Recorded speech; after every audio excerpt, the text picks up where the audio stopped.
जैसे जैसे बिहार विधानसभा चुनाव 2025 नजदीक आ रहा है, महागठबंधन के तमाम राजनीतिक दलों का प्रेशर जो है इस बात को लेकर के राजद पर बढ़ता जा रहा है कि उनको कितनी सीटें चाहिए। और अब खींचातान का आंकड़ा इतना पहुंच चुका है कि बाकी लोगों का तो ठीक है, राष्ट्रीय जनता दल की खुद की सीटें जो है वो कम होने जा रही हैं। और अगर जिस हिसाब से मांग किया जा रहा है सीटों का, इसी तरीके से सीटों का बंटवारा हो जाए तो हो सकता है कि तेजस्वी प्रसाद यादव का मुख्यमंत्री बनने का सपना ही रह जाए। 2025 में तेजस्वी यादव मुख्यमंत्री की कुर्सी तक ना पहुंच पाए। अब पूरी खबर क्या है, कौन सा राजनीतिक दल कितने सीटों का डिमांड कर रहा है और उसके बाद राष्ट्रीय जनता दल पर कैसे दबाव बढ़ रहा है, इन सभी मुद्दों पर विस्तार से बातचीत करेंगे और आपको बताएंगे। लेकिन उससे पहले नमस्कार, मेरा नाम वेद प्रकाश है। आप जनता जंक्शन देखना शुरू कर चुके हैं और कैमरे के पीछे है विशाल। और अब लौटते हैं खबर पर। खबर ये कि महागठबंधन में सीट बंटवारे को लेकर के फैसले के लिए लगातार तमाम राजनीतिक गठबंधन के दल जो है वो आपस में बैठक कर रहे हैं। ऐसी एक बैठक आज भी हुई, तेजस्वी प्रसाद यादव भी उस बैठक में शामिल हुए हैं। और बैठक में शामिल होने के बाद जो खबरें अब निकल करके सामने आ रही हैं वो कहीं ना कहीं राजद की मुश्किलें बढ़ा रही हैं। राजद की मुश्किलें क्यों बढ़ा रही है वो हम आपको बताएंगे, लेकिन उससे पहले 2020 का एक आंकड़ा जान लीजिए। राष्ट्रीय जनता दल 2020 के विधानसभा चुनाव में 243 में से 144 सीटों पर चुनाव लड़ती है, 75 सीटें राष्ट्रीय जनता दल जीतती है। मतलब पिछली बार 144 पर लड़े थे, उसमें से 75 जीते थे। बात करें अगर कांग्रेस का तो कांग्रेस 70 सीटों पर चुनाव लड़ी थी और जीत पाई थी मात्र 19। उसके बाद अगर बात करें सीपीआई की तो सीपीआई 19 सीटों पर चुनाव लड़ी थी और इसमें से 12 सीट जो है सीपीआई जीती थी। तो ये 2020 का आंकड़ा है। अब मुकेश सहनी के बारे में जान लीजिए। सीट शेयरिंग को लेकर के जब प्रेस कॉन्फ्रेंस किया जा रहा था, जब तेजस्वी यादव महागठबंधन में सीटों को लेकर के घोषणा कर रहे थे, तब मुकेश सहनी तेजस्वी यादव के बगल में बैठ करके इस बात का इंतजार कर रहे थे कि तेजस्वी यादव महागठबंधन में मुकेश सहनी को बड़ी भूमिका में सीट देंगे। लेकिन सीट शेयरिंग का जब घोषणा होता है और तेजस्वी प्रसाद यादव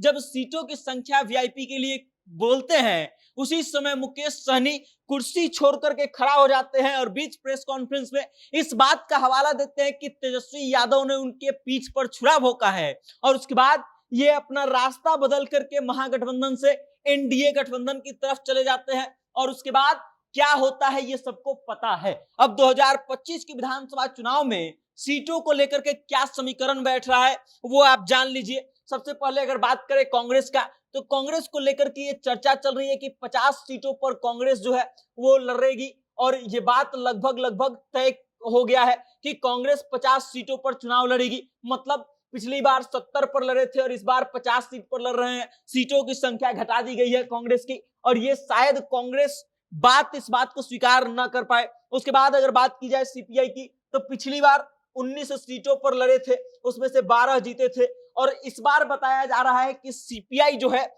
वो 24 सीटों पर अपना कैंडिडेट का लिस्ट जो है वो राजद को सौंप चुकी है और ये डिमांड कर रही है सीपीआई की 24 सीटों पर सीपीआई को लड़ाया जाना चाहिए। और उसके बाद मुकेश सहनी की अगर बात की जाए तो मुकेश सहनी ने दावा ठोका है 60 सीटों का। मतलब मुकेश सहनी 60 सीटें जो हैं वो चाहते हैं कि 60 सीटों पर उनकी पार्टी चुनाव लड़े और उसके बाद नंबर 2 की पोजीशन सरकार में चाहते हैं। मतलब 60 सीट भी चाहिए और डिप्टी सीएम का कुर्सी भी मुकेश सहनी जो है वो मांग रहे हैं। अब आप इस आंकड़े को समझिए, 60 वीआईपी मुकेश सहनी की पार्टी, 50 कांग्रेस, हो गए 110 सीटें और 24 सीपीआई।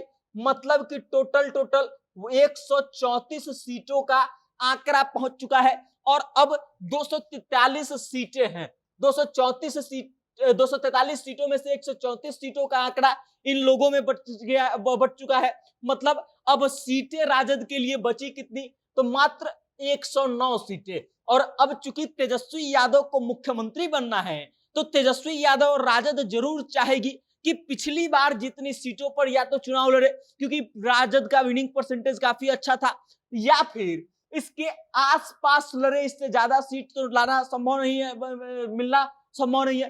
तो इसके आसपास ही तेजस्वी यादव रहना चाहेंगे, लेकिन कहां 144 और कहां 109 सीट। मतलब ये कि आंकड़ा में अंतर बहुत लंबा आ रहा है, लगभग 35 सीटों का अंतर आ रहा है। और ये 35 सीट जिस पार्टी को दिया जाएगा वो जीत करके लाएगी कि नहीं, इस बात की कोई गारंटी भी नहीं है। तो राजद इतना बड़ा रिस्क लेना चाहेगी नहीं, और हो सकता है कि इनमें से तमाम राजनीतिक दलों के कुछ सीटों को कम किया जाए, और फिर जब सीटों का कम किया जाएगा तो फिर हो सकता है कि इस बात का फिर से आरोप लगे कि तेजस्वी यादव ने फिर से किसी के पीठ में छुरा भोंका है और महागठबंधन टूट भी सकता है। बाकी अब आप इस बात को समझिए कि राजद के लिए सीट बंटवारा कितना मुश्किल होने जा रहा है, और तेजस्वी यादव जिस मुख्यमंत्री की गद्दी पर बैठना चाहते हैं उस पर बैठने के लिए कैसे वो सामंजस्य बैठाएंगे कि उनका सीट बंटवारा सफल हो जाए और वो गद्दी तक पहुंच जाए। बाकी अब आप इस खबर को लेकर के क्या सोचते हैं, महागठबंधन के सीट शेयरिंग के फॉर्मूले को लेकर के क्या सोचते हैं,